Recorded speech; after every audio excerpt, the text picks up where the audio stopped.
Հանուն Հոր եւ Որդվո եւ Հոգվին Սրբո ամեն։ Այն ինչ որ կանեք խոսքով կամ գործով,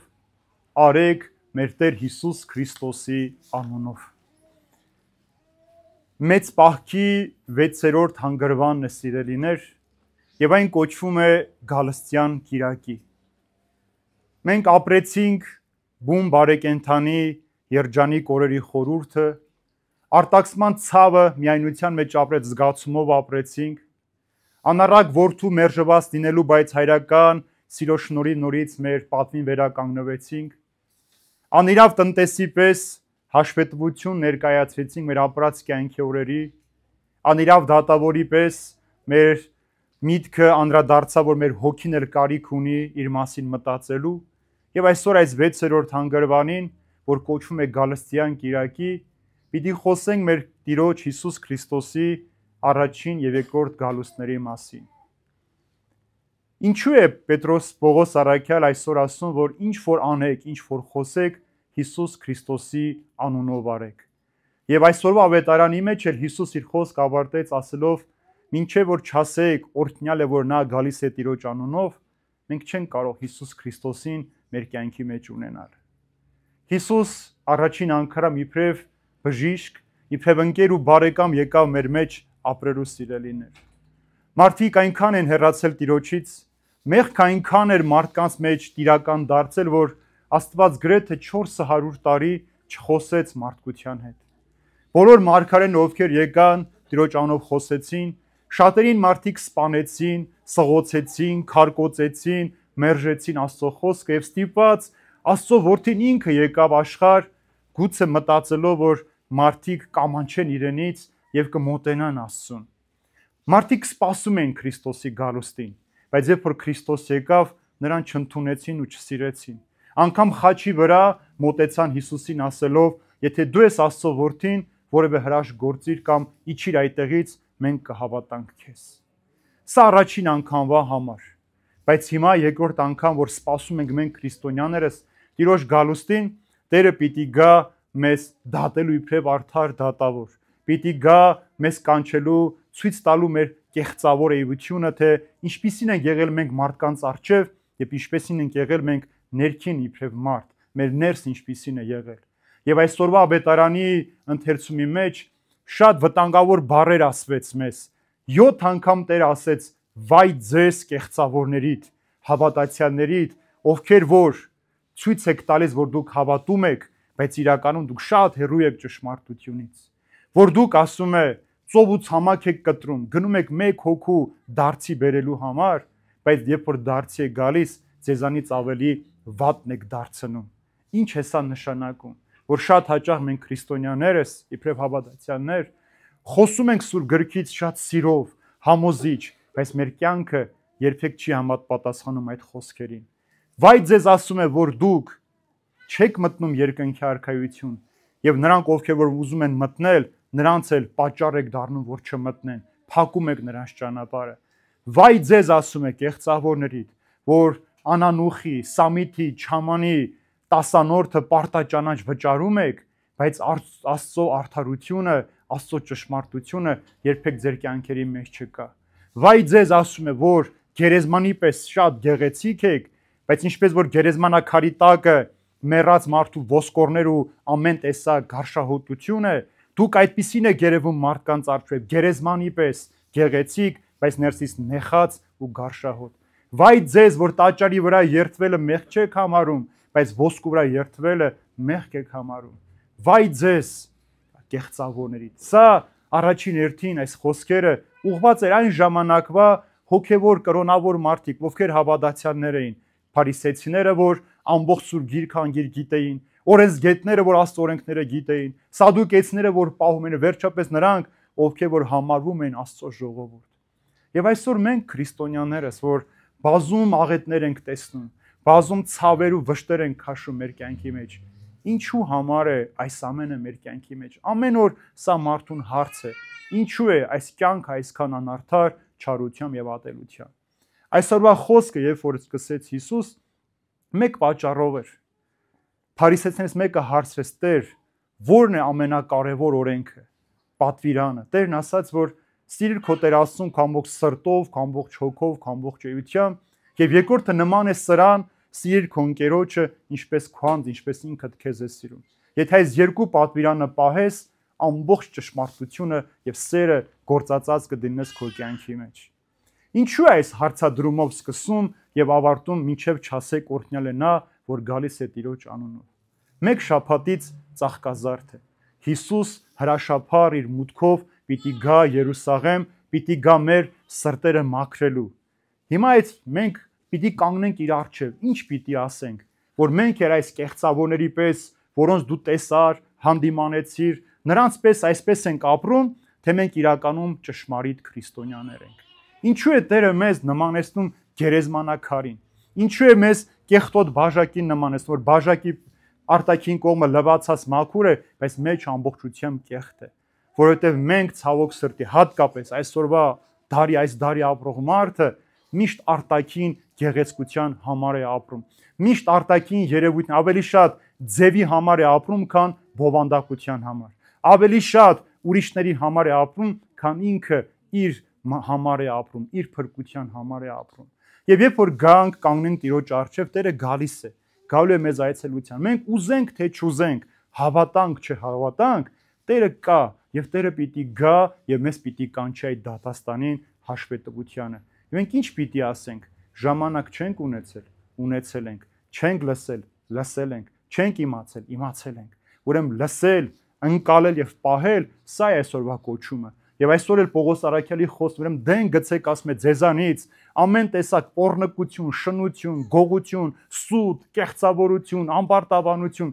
հագեք ողորմությունը, ճշմարտությունը եւ Աստծո արդարությունը։ Ինչ օրինակ բերեց, որ բոլոր չար ուժերին զինաթափ արեց Քրիստոս, հանցանքը վերացրեց եւ տվեց մեզ արդարությամբ ապրելու։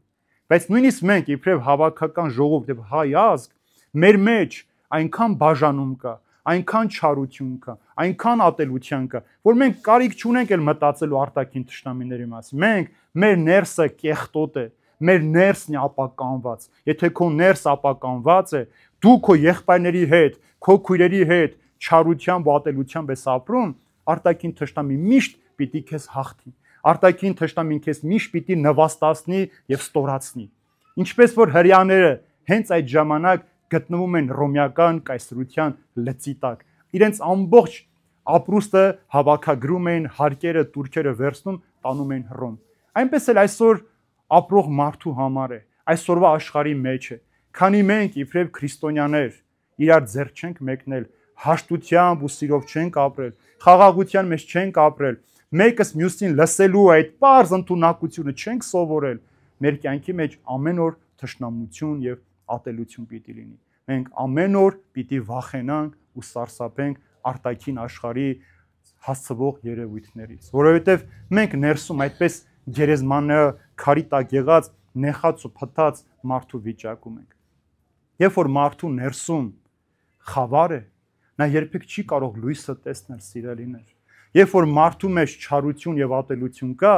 նա երբեք խաղաղությունը չի սիրում։ Երբ որ մարդու մեջ կեղծավորությունը կա, նա մի սուտ է խոսում։ Ինչպես Սողոմոն իմաստունն է ասում,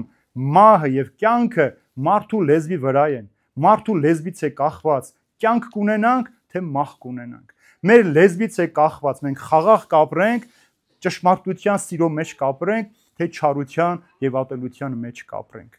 Այսօր ամենահեշտ բանը, որ արվում է, չարախոսությամբ, ստով որևէ մեկի կյանքը կործանելն է։ Շատ պարզ է սա։ Մեկ փոքրիկ սուտ, մի փոքրիկ գրառում համացանցի մեջ եւ սպասում են մարդիկ, որ մի անգամից տարածեն այդ սուտը, առանց անդրադառնալու, որ գուցե մեզ օգտագործում են այդ սուտը տարածելու համար։ Որ մենք շատ բան կարող ենք կարդալ համացանցի մեջ, մենք շատ բան կարող ենք լսել, բայց պետք չէ դրան անպայման պատասխանել։ Պետք չէ մեր կարծիք անպայման այնտեղ գրել, որովհետեւ մեկի մեջ առանց ճանաչելու որևէ մեկի հետ թշնամությամբ զրույցի բռնվել, անիծել, նզովել, հայոյել, վերջում էլ ամենավերջին անշնորհք բառերն ասել ու փակել այդ քո էջը։ Սա օրվա ժամանակի մարդու կերպարանքն է։ Եվ Տերը գալու է, ինչ պիտի գտնի։ Նախ մեր մեջ պիտի մտնի, մեզ էլ պիտի ասի՝ վայ ձեզ կեղծավորներիդ, որ եկեղեցում խոնար էիք, արդար էիք, մաքուր էիք, բայց ներսում դուք ուրիշ մարդ էիք։ Մենք մարդիկս սովոր չենք կանգնելու Աստծո առաջ։ Մենք չենք զգում այդ անտեսանելի ներկայությունը։ Նրանք, ովքեր որ Երուսաղեմում կամ ավելի նշանավոր ինչ-որ միտեղ սրբավայրում եղել ենք, 1-2 անգամ հետո մեզ համար սովորական է, չէ՞ դառնում այդ քարերը, այդ պատերը, այդ սրբավայրը։ Ամենապարզ օրինակը բերեմ ձեզ Երուսաղեմ։ Մարդիկ երազում են գնալ Երուսաղեմ, 1 անգամ դիպչել այն քարերին, այն վայրերին, որտեղ Հիսուս քայլել է։ Բայց հենց Քրիստոսի գերեզմանի առջև հարության տոնին կարող են մարդիկ իրար ծեծել։ Կրոնավորները, հավատացյալները։ Ինչու՞։ Որտեղ իրենց համար արդեն այս ամենը Տիրոջ անունով կամ Տիրոջ համար անելու համար չէ այս ամենը։ Սա իրենց սեփականությունն է արդեն։ Եվ իրենց համար Տիրոջ այդ գերեզմանը, որից կյանքն է դուրս գալիս, իրենց սովորականից համար մի սովորական քարե շինություն է դարձել։ Մենք, որ ամեն օր գալիս ենք եկեղեցի, մեզ համար աղոթքը, պատարագը սովորական է դառնում։ Եվ կարող ենք պատարագի ժամին որևէ բան հիշել, խոսել, որևէ մեկ աղոթքի ընթացքում SMS գրի, որևէ մեկը լայք անի իր նկարը, որ գցել այդ օրը Facebook-ի մեջ, պատարագի ժամին, որտեվ ինքը չի զգում Տիրոջ ներկայությունը այս տաճարի մեջ, եւ ինքը ներկա չէ այստեղ։ Ինքը պարզապես իր ֆիզիկական գոյությամբ կանգնած է եկեղեցու մեջ։ Կողքինին հարցնել, խոսել, ով մտավ, ով դուրս եկավ, ով ինչ պայուսակեր բռներ, այսօր ինչ շրթներ էր քսել, ինչ գլխաշորեր գցել, ինչ շալվարեր հագել։ Սա է մեր ամբողջ ուշադրությունը, որովհետև մենք չենք հասկանում, որ խորանի վրա, երբ որ քահանան կանգնած իր ձեռքի մեջ Քրիստոսի մարմինն ու այրունն է, Հիսուս ինքն է այնտեղ պատարակվողը, քահանան չէ։ Հիսուս ինքն է ասում քահանայի շուրթերով. «Արեք, կերեք, այս է իմ մարմինը»։ Ես այդպես եմ երգում եւ ասում, բայց դա ես չեմ։ Դա իմ մարմինը չէ, դա Քրիստոսի է։ Ուրեմն Քրիստոս ներկա է այս տաճարի մեջ ամենտեղ։ Ուրեմն մենք սովոր չենք այդ անտեսանելի ներկայության մեջ զգալ իրեն։ Կամ երբ որ որևէ մեկին զանգում են, վազելով, բոլորին հրմշտելով դուրս է գալիս եկեղեցի։ Անջատեք, մի վախեցեք, թող 10 րոպե հետո զանգեն, կես ժամ հետո զանգեն։ Այսինքն դու կարևորությունը չես համարում ում հետ ես ներկա։ Երբ որ մտնում եք որևէ պաշտոնյայի մոտ, ձեր հեռախոսները նախապես անջատում եք, որ ձեզ չանհանգստացնեն։ Ոնց եղավ պաշտոնյայի հանդեպ այդ հարգանքը, երկյուղն ունեք, բայց Տիրոջ անտեսանելի ներկայության մեջ այդ երկյուղը եւ սերը չունենք, որ ում համար ենք մենք այսօր այստեղ կանգնած։ Դրա համար է առաքյալն ասում, ինչ որ կխոսեք, ինչ որ կանեք, Հիսուսի անունով արեք, Հիսուսի համար արեք, որպեսզի օրհնյալ լինեք, որպեսզի մենք այդ կեղծավորության մեջ չհայտնվենք, որպեսզի մենք այդ կեղծավոր կեցվածքով շատ-շատերին էլ արգելք չդառնանք, որ իրենք էլ գան եկեղեցի, իրենք էլ ուզեն Քրիստոսին ճանաչել, իրենք էլ ուզեն մերպես քրիստոնյա դառնալ։ Այս գալուստով է գալու Տերը, հրավերով է գալու մեզ ընդառաջելու։ Երբ որ Հիսուս մուտք գործեց Երուսաղեմ, ինչ արեցին այդ օրը ժողովուրդը, հիշում եք, իրենց զգեստները հանեցին, փռեցին, այսինքն իրենք պատրաստ էին Տիրոջը դիմավորելու։ Մենք ինչը պիտի հանենք այս պանքի ընթացքում։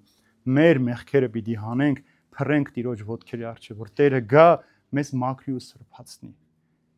Եթե այս զգացումով դու չես մոտենում պատարագի խորհրդին, Աստվածաշնչին, Աստծո խոսքին, ուրեմն այս ամենը դու պարզապես օգտագործում ես ձևականության համար, արտաքին կողմը պահելու համար, իսկ արտաքին կողմը պահողը ցավոք սրտի այսօր շատ են, միայն արտաքին երևույթներով ապրելու։ Ամեն օր պարտաճանաչ գալ եկեղեցի մոմ վառել, սա դեռ հավատք չէ, սիրելիներ։ Ճանապարհին անցնելուց, եկեղեցու կողքով անցնելուց խաչակնքվել մեքենայի մեջից, բայց երբեք չմտնել եկեղեցի, սա հավատք չէ։ Սա ճշմարտության մեջ լինելը չէ, սա նշանակում է, որ քո ներսը պատրաստ չէ այն ճշմարտությամբ ապրելու, որ Տերն է մեզանից պահանջում։ Սիրիր քո ընկերոջը, ինչպես ինքդ քեզ ես սիրում, ինչպես դու քեզ կցանկանայիր։ Սա է գլխավոր պատվիրաններից մեկը այս աշխարհի մեջ։ Մենք ուզում ենք, որ մարդիկ երջանիկ լինեն, օգնեք, ուզում եք դուք երջանիկ լինեք, դուք էլ մեկ ուրիշին երջանկացրեք եւ կտեսնեք փոխադարձ այդ սերը ինչքան բան է փոխում մեր կյանքի մեջ։ Եվ այս անշնորհակալության զգացումով ապրելը շատ գեղեցիկ օրինակը կա ավետարանի մեջ։ 10 բորոտներ մոտեցան Հիսուսին, որպեսզի բժշկվեն։ Հիսուս 10-ին էլ բժշկեց։ Նրանցից միայն մեկը վերադարձավ Հիսուսին շնորհակալություն հայտնելու։ Այն 9, որ չվերադարձան, հрեաներ էին, ովքեր սպասում էին Քրիստոսին։ Այդ մեկը սամարացի էր, որ չէր ճանաչում Հիսուսին։ Եվ Հիսուս հարցրեց. դուք 10 հոգի չէիք, ուր են այն 9-ը։ Նույնը մեզ հետ է պատահում, նեղության ժամին, ցավի ժամին, տխրության ժամին, ուրախության ժամին, խնդրում ենք, ստանում ենք, բայց երբ որ գալիս է շնորհակալությունը հայտնելու ժամը, մարդ չկա։ Մարդ չկա շնորհակալություն հայտնելու։ Բոլորը խնդրում են, բոլորը պահանջում են, բոլորն ուզում են, բայց ոչ ոք պատրաստ չեն ամենափոքրիկ չնչինի համար շնորհակալություն հայտնելու, որ այսօր արթնացար, ամենապարզը, որ այսօր արթնացար, փառք քեզ Տեր, որ այսօր էլ քո լույսը տեսա։ Շնորհակալություն Տեր, որ այսօր էլ գլուխս հանգիստ բարձին եմ դնում առավոտյան արթնանալու հույսով։ Շնորհակալ եմ քեզ։ Սա ամենապարզ շնորհակալությունն է։ Էլ չեմ ասում ինչեր ենք, որ մեր կյանքում ստանում ենք տարբեր ճանապարհներով, տարբեր ձևերով, բայց մենք շնորհակալություն հայտնել է զգացումի մեջ չենք։ Հիսուս իր կյանքը տվել է մեզ, Հիսուս ինձ եւ ձեզ համար խաչվել է, մենք անտարբեր ապրում ենք այդ խաչելության հանդեպ։ Պատերազմի դաշտում մեր տղաները մեզ համար զոհվել են, այսօր նրանք մոռացված են, նրանց շիրիմներին այլևս այցելող չկա, նրանց անուններն էլ կամաց մոռանում։ Ընդամենը 5 տարի անց էր։ Շատերը կարծես թե չեն էլ հիշում։ Հայրենիք ենք կորցրել, բայց մենք ավելի շատ գերադասում ենք մեր ստամոքսը լավ կշտացնելու մասին։ Ամեն օր Հայաստանում ես ամեն օր որ ճանապարհ եմ անցնում, մեծ տառապանք եմ ապրում, երբ որ նորանոր կառուցվող ռեստորաններ ու հարսանյաց սրահներ եմ տեսնում։ Դրա փոխարեն մենք սեր չունենք, կառուցում ենք, մտնում են մարդիկ դրա մեջ, ձևական կողմը պահում են, մեկը մյուս հետ մրցակցությամբ, ում ծաղիկներն են ավելի մեծ, ում տորտն ավելի շքեղ, ում հարսանյաց մեքենաները ավելի լավը, հաջորդ օրը բաժանվում են իրարից։ Որովհետև արտաքին ձևականությանը տուրք տալով դու սպանում ես քո ներքին հոգևոր աշխարհը։ Եվ այդ ստամոքսի համար ապրելը բերում է, որ դու կորցնում ես ամեն բան։ Այդտեղից է սկսում քո կորուստը։ Բարոյական, մտավոր, հետո հոգևոր եւ վերջապես անպատիվ ֆիզիկական մահ մեր կյանքի մեջ։ Եվ այսօրվա այս խորհրդի մեջ Տերը դրա համար ասում է՝ վայ ձեզ կեղծավորներիդ։ Ամեն մեկս այդ վայի տակ ենք սիրելիներ։ Վայ կեղծավորներիդ։ Ինչու՞, որովհետև մենք էլ բոլոր ժամանակներում այսպես ապրել ենք։ Մարդիկ ինչքան կարևորություն են գնում, չէ՞, արտաքին կողմը պահել։ Տեսեք, հենց այնպես չի ասում, անանուխի, չամիթի, սամիթի 10-որդը պարտադիր տալիս եք։ Այսինքն այն ինչը, որ մարդկանց հաճել է, մենք շատ շուտ անում ենք, բայց երբ որ պետք է մենք այդ նույն մարդկանց հետ արդար ապրենք, ազնիվ ապրենք, մենք այդ ամենը չենք անում։ Դա մեզ համար կարևոր չէ, որովհետև մարդիկ դա չեն տեսնում։ Այսօր ինչ են անում մարդիկ։ Ամեն տեսակ միջոցի դիմում են իրենց մարմին, իրենց դեմքը գեղեցիկ ներկայացնելու։ Բայց երբ որ հարցնես այդ մարդուն մի հոգևոր, մի արժեքի մասին, կսարսափես նրա հոգու տգեղությունից։ Անթերի տգեղություն կգտնես այնտեղ, սարսափելի։ Եվ նրա անգամ մտքերը, որ արտահայտի, կսարսափես թե այս գեղեցկության մեջ ինչքան հրեշավոր, սարսափելի մտքեր են թաքնված։ Մարդասպան կարող է նույնիսկ այդ գեղեցկության տակ թաքնված լինել։ Դրա համար ինչ է ասում Սողոմոնի իմաստունը։ Ինչպես որ ոսկին խոզի դնչին սիրուն չէ, այնպես էլ գեղեցկությունն է վտանգավոր մարդու համար։ Ուրեմն այս սրա համար երբ որ դու ապրում ես, ներսդ գերեզմանափոսից ավելի սարսափելի ես դարձնում։ Ուրեմն ինչ պիտի անենք, որ մենք փոխվենք սիրելիներ։ Պարզապես պիտի այդ էջը ջնջես քո կյանքից, քաջություն ես մի անգամից, ոչ կամած, ուղղակի կտրուկ պիտի կտրես, ու ասես ես այլևս այս կյանքով չեմ ապրում, եւ ուզում եմ որ Տերը գա եւ Տիրոջ հետ ապրեմ ես։ Տերը գա իմ մեջ մաքրությունը գտնի, ազնվությունը, սրբությունը գտնի։ Ում ուզենք կարող ենք խաբել, ես էլ դուք էլ սիրելիներ, բայց կա մեկը ես երբեք իր աչքերից չեմ վրիպում։ Ինքը ինձ ամեն օր նայում է։ Ամեն օր գիտես որտեղ ինչ խոսեցի, միայնության մեջ ինչ արեցի, ինչ մտածում ունեցա։ Ես միայն իր առջև եմ պատասխանատու։ Եթե իր հարաբերության հետ ազնիվ լինես, որ իմացեք որ բոլոր մարդկանց հետ ազնիվ կլինես։ Եվ բարձրաձայն առանց վախենալու կասես, օրհնյալ է նա, որ գալիս է Տիրոջ անունով։ Արի Տեր, արի ու փրկիր։ Եվ Տերն ասում է. ես կանգնած եմ ձեր սրտերի առջև եւ բախում եմ այդ դուռը։ Բացեք եւ ես ներս կմտնեմ, ձեզ հետ հացի կնստեմ եւ ձեզ ուրախություն ու խաղաղություն կպարգևեմ։ Բացեք այդ դուռը, սիրելիներ։ Այդ դուռը դրսից բռնակ չունի։ Տերը չի կարող բանալիով բացել, փակ է, միայն ներսից է բացում։ Իսկ այդ ներսից բացողը մենք ենք։ Որ պահին բացեցիք, այդ ժամանակ կհասկանաք այս աշխարհի անցողիկությունը, այս աշխարհի սուտը, որով մեզ ամեն օր կերակրում են, այս աշխարհի խաբեությունը, որով մեզ ամեն օր համոզում են, որ մենք հավերժ ապրելու ենք, այս երկիրը մերն է, մենք կարող ենք ամեն ինչի հասնել, մեկ ակնթարթ այդ ամենը կորցնել։ Այդ դրա անունը մահ է։ Մեկ ակնթարթ։ Ինչի համար պայքարել ես, ինչի համար կռվել ես, ինչի համար գիշեր ու ցերեկ աշխատել ես, մեկ ակնթարթում թողնել ես ու գնաս։ Ու երբ որ կանգնես Տիրոջ առջև, պիտի հարցնի, ինչպիսի ծառա եմ, անպիտան, մաքուր, ազնիվ, թե ճշմարտության մեջ հարատևող։ Թող Տեր օրհնի բոլորիս, իր խաղաղության մեջ պահի, երբ որ ինքը գա, մենք չամանչենք, ինչպես աղոթքի մեջ ենք, ինքև լույսի որդիներ գլխաբաց կանգնելու քո առջև, առանց ամոթի, կանգնելու քո առջև ասել Տեր, շնորհակալ ենք քեզ, մեր ամեն օրվա համար, մեր կյանքի բոլոր օրերի համար, նեղության ժամի, տխրության ժամի, կորստի ժամի, որ դու մեզ միայնակ չես թողել, որ առանց դավաճանության, առանց մեզ մոռանալու մեզ հետ քայլես այդ ճանապարհը, եւ մենք էլ այդ սերը վերադարձել ենք քեզ մեր կյանքով, որի համար շնորհակալ ենք Հավիտյանս, Հավիտենից, ամեն։ Թող Տիրոջ սերը, խաղաղություն եւ Սուրբ Հոգու շնորհը ամենքիս հետ լինի այժմ եւ Հավիտյանս, Հավիտենից, ամեն։